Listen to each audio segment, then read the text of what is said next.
Good afternoon, good people out there in Facebook land and abroad. Today, I decided to come on here and show you truths and the real. This world teaches us to hide and put masks on and stuff like that. Well, I, no, forget a mask. We're going to start showing truths of ourselves and who we are. Okay? So, just to give you a little info right now, okay? For starters, your girl is healed. Your girl is good, okay? But I am finna speak on some maybe sensitive matters and stuff like that. Just to give you some insight into me and my character and why I am the way that I am, okay? I also um, want to encourage you to visit my website, Women and Children United Against Violence. You can go to WCUAV, .org or WCUAV.com. Okay, and you can donate. You can read about my programs on what I plan on offering to the kids. You can purchase merchandise and support. You can sign up to be a volunteer. Um, but the kids, all the children around the world, are in desperate need of those that just care and want to help. Okay? Now, what I recognize, in my own life is that as a young person, we had those elders and leaders above us. They was in those positions to help, to assist, to be there for the kids. Well, fast forward now. I'm 48 years old, not quite 50 yet. But now it's time for us to move into those positions of being those leaders and those people that are available to help and assist these kids through these difficult times. Be it to give a smile, a cheer, an encouraging word. You know what I'm saying? We still need to step in those positions. Okay? Okay. So that's my message. Okay. Um, but what I'm finna bring to y'all awareness concerning myself is just parts of my childhood trauma, because I can look at, I'm inspired to help the children naturally because I just love children. But part of it also is because I too myself have endured childhood trauma. Y'all don't really know my stories, you know what I'm saying? Or the things that I personally went through, you know. So I wanted to take this moment out to just share parts of Trina, what makes Trina Trina. A lot of people they just may think I'm just such a badass or so tough and this and that, but no. At the core of me is a soft person, a sweet person who has, you know, been available for a lot of people and helped a lot of people. You know what I'm saying? But I too am somebody who went through a lot, okay? And when I tell these stories, no way is it to cast a negative light on other people, but to make you aware that we all go through things. We all grow, mature, become better people as a result of these things. Okay? So that is the message today. Hold on one second.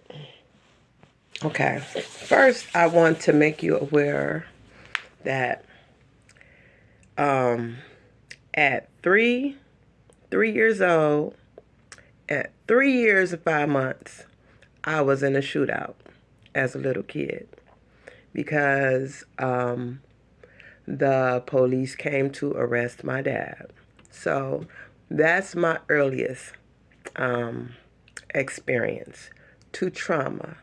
But I'm not really going to talk about that right now.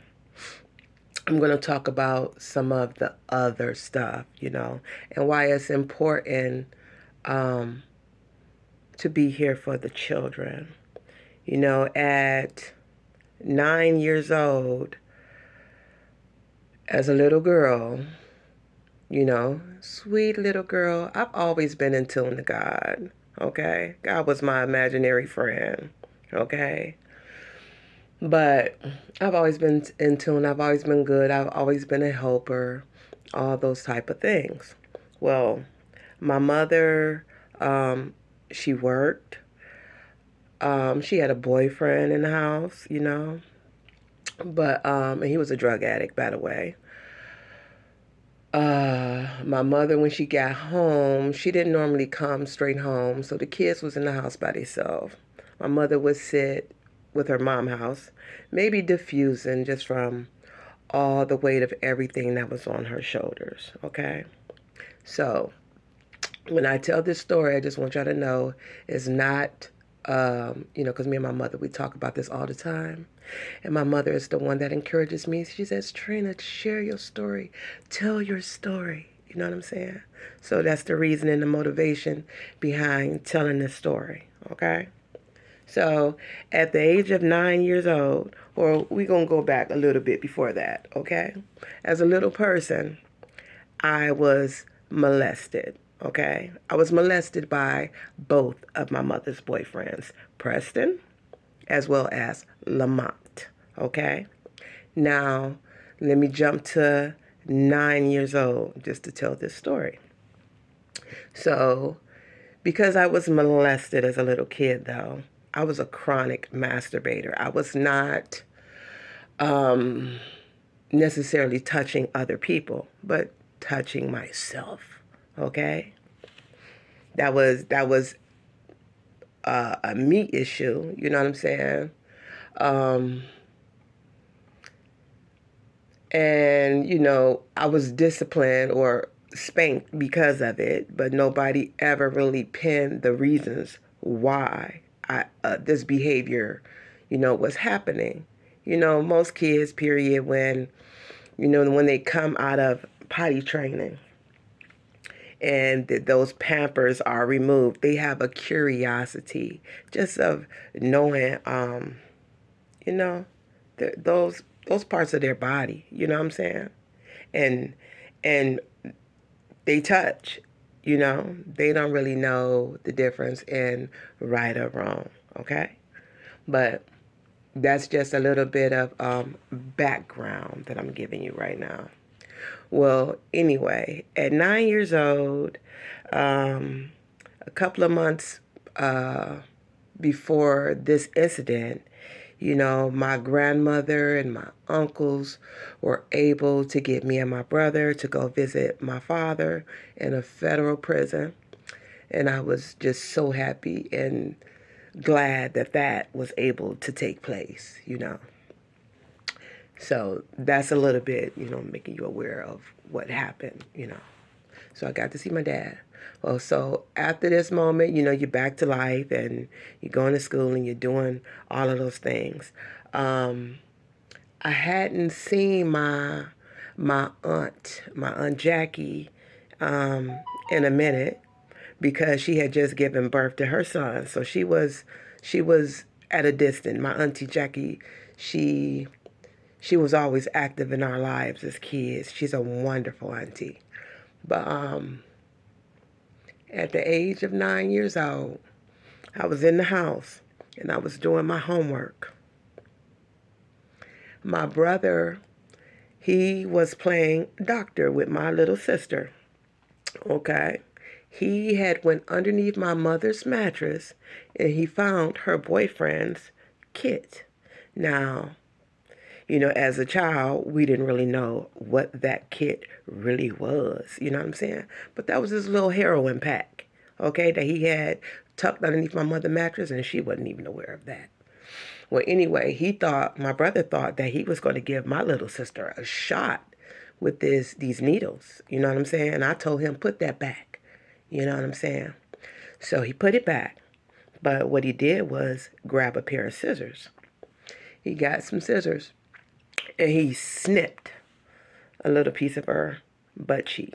He told her he was going to give her a shot. But what he really did was cut off a little piece of her behind. And my little sister, she hopped up, hollering, screaming, running around the house.